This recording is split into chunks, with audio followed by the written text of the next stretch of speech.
राम मंदिर पर आरएसएस सरबराह मोहन भागवत का बयान, माहौल को खराब करने की सोची समझी साजिश, मुस्लिम बिरादरी में गम और गुस्से की लहर। कर्नाटक के उडुपी में चल रहे धर्म संसद में आरएसएस सरबराह मोहन भागवत के राम मंदिर पर दिए गए मुतनाज़ा बयान के बाद मुस्लिम बिरादरी के लोगों में गम और गुस्सा देखने को मिल रहा है।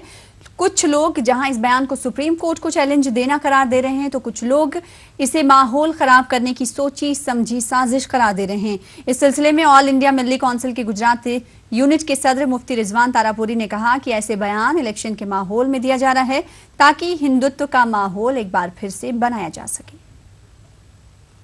गुजरात इलेक्शन चल रहे हैं और फिर 2019 का इलेक्शन आने वाला है, तो इन तमाम चीज़ों को मद्देनज़र रखते हुए आरएसएस जो है ये मुस्तकिल स्टेप बाय स्टेप जो है वो माहौल खड़ा करने की कोशिश की जा रही है।